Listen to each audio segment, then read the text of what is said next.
bila saya cerita soal bagaimana negara kita punya komitmen soal COVID ni, waktu vaksin belum ditemui, kita dah buat booking. Rakyat tahu ataupun tidak? Pada bulan Julai dulu lagi, waktu vaksin belum lagi ditemui, dalam research kita bawa dalam kabinet berbahas, patut ke tidak kita masuk menjadi anggota COVID. Penyiasat-penyiasat research ni di bawah World Health Organization membentuk COVID. COVID ni satu rangkaian gabungan di antara pengeluar-pengeluar vaksin. Tapi Perdana Menteri buat keputusan, walaupun vaksin belum ditemui, walaupun syarat dia nak masuk COVID kena bayar dulu berapa persen, pay in advance. PM kata do not hesitate. Lepas Khairy Jamaluddin bentangkan kertas, kita buat keputusan sebelum vaksin ditemui, kita terus bayar ada duit in advance nak memastikan rakyat kita dapat vaksin. Siapa orang yang tahu? Sebab benda tu tidak di-explain. Kemudian apabila vaksin ditemui, ni saya nak cerita ni supaya gambaran kita buka habis-habis ya. Vaksin mula ditemui di negara yang menciptanya sendiri, termasuk England dan Amerika. Bila ditemui Pfizer dan juga AstraZeneca, mereka memulakan suntikan pun pada akhir bulan 12, awal bulan 1. Dan kita bila confirm benda tu dah selamat digunakan untuk manusia, kita terus membuat tempahan dan order. But of course bila kita buat tempahan dan order, bila satu dunia semua sekali buat order, macam kita nak jahit baju musim raya dah. Nak jahit baju musim raya, akhirnya tukang jahit kata tak boleh jamin nak siap dalam masa seminggu. Ada setengah kena siap lepas raya pun ada, sebab semua orang nak baju kerana semua nak beraya. Tapi kita sempat secure jumlah COVID melebihi daripada jumlah penduduk kita. 120% daripada jumlah penduduk. Waktu itu pun kita bahas. Setengah kata cukup dengan 60% pada penduduk. Setengah kata cukup 70% pada penduduk. Setengah kata herd immunity 80% pada penduduk. Bahas. Tapi akhirnya kerajaan buat keputusan apa?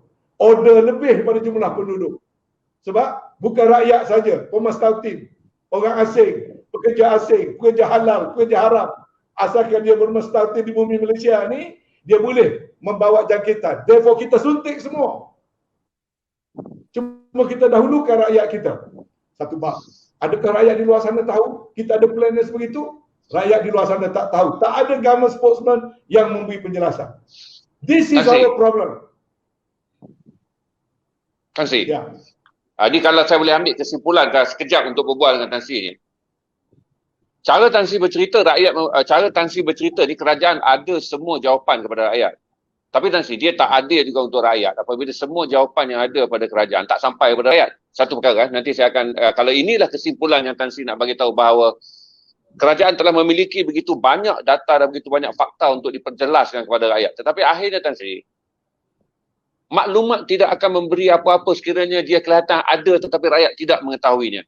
Berarti Tan Sri tak boleh marah kepada serangan-serangan yang dibuat ke atas kerajaan. Kerana kelihatannya sekarang, apa yang Tan Sri jelaskan adalah sesuatu yang seolah-olah menjadi benda misteri. Seolah baru malam ni timbul gegasinya.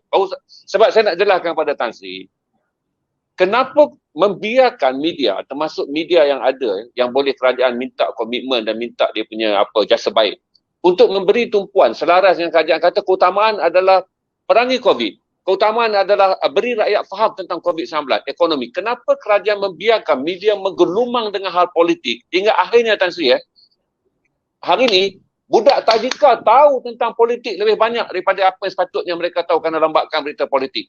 Tapi orang dewasa macam saya pun tak tahu tentang COVID-19 walaupun saya adalah antara orang yang dimangsakan. Saya nak tanya Tan Sri, kalaulah malam itu ini kesimpulan Tan Sri bagi, apa yang kerajaan akan buat sekiranya sekarang ni kelihatannya kerajaan ni telah berbuat begitu banyak.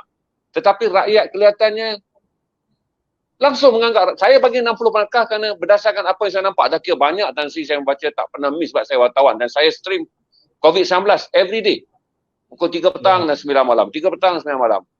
Tapi bila Tan Sri cakap, saya rasa seolah-olah kata Tan Sri telah mendedahkan OSA walaupun dia sebenarnya maklumat biasa. Kenapa ini boleh terjadi? Jawab dia mudah je, Nal. Ya. Sebab dunia hari ini kita kena terima realiti dunia yang terbuka. Kalau macam Nal ataupun Syaril sebagai seorang wartawan, sudah tentu dapat membezakan dalam perjalanan. Both of you are very senior journalist, ya. Dan dalam tempoh yang panjang itu semua kita tengok ke belakang. Kalau dulu kerajaan menguasai maklumat. Saya selalu kata dulu kalau orang nak berkuasa dalam politik di era Dr. Mahathir, kuasalah 3M. Ya, money, media, manpower, the resources. Kontrol 3 ni, kontrol. Dan siapa jadi kerajaan, terus kontrol. Siapa dia editor in chief, surat khabar, TV, semua kerajaan kontrol. Itu dulu nah. Sekarang ini informasi menjadi milik semua orang. Semua orang boleh buat live, dia boleh cakap. Tajuk yang dulunya hanya Perdana Menteri je boleh cakap. Sekarang ini Mat Terai pun boleh kupas soal politik. Maka inilah realiti. Ya, inilah realiti yang kita kena terima dah, berjiwa besar. Kita sekarang ini kalau kita orang politik, kita wartawan, kalau wartawan kena terima realiti. Bahawasanya TV Garasi malam ini dapat tontonan lebih daripada Astro ataupun mungkin lebih daripada RTM. RTM besok akan marah. Kenapa hari malam ni Garasi yang dapat scoop cerita-cerita macam gini?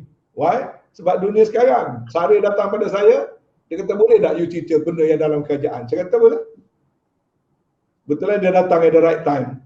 Yang mana saya memang merasakan kerajaan perlu lebih terbuka, lebih menyampaikan maklumat-maklumat yang sahih untuk nak melawan maklumat-maklumat yang palsu. Maka Garasi yang dapat sebab dunia hari ini begitu.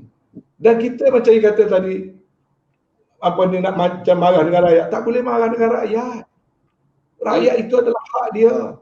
Dia nak percaya ke, dia nak main Facebook ke, nak main Instagram, dia nak menyebarkan berita yang dia dapat.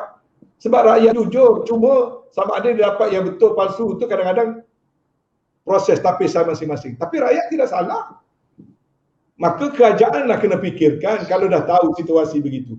Sebab macam saya sekarang, every week saya dapatkan data analitik. Untuk nak tengok dalam media baru, apakah sentimen. Kita baca sentimen secara mingguan sekarang ini. Kemudian kita cek sentimen dalam sosial media, satu jenis sentimen. Tapi adakah sentimen itu sentimen bagi rakyat secara keseluruhan, kita kena cek lagi. Kadang-kadang kalau buat survey dalam Twitter misalnya, you akan dapat banyak negativity. Tapi you pergi ke Instagram, less. You pergi ke Facebook, less lagi. Tapi kalau you buat field survey secara sampling, secara saintifik, secara statistik, you akan dapat gambaran yang lebih besar lagi. Why? Sebab sosmed mungkin kontrol 20-25% daripada orang kata sama ada itu vibe ke noise. Kadang-kadang yang berlaku itu noise. Dia tidak merupakan fakta. Tapi setengah orang dia suka lah nak dengar pada noise. Jadi ini senario yang kita mesti beroperasi. Jangan salahkan rakyat. Malah kita kena ambil position.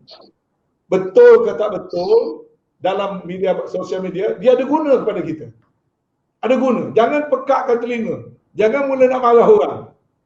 Ambil sikap yang terbuka supaya signal-signal yang datang melalui komentar-komentar, kalaupun dia negatif pada saya, dia boleh dijadikan penawar. Setidak-tidaknya kita buka deria kita. Jangan jadi bodoh sombong dalam kerajaan.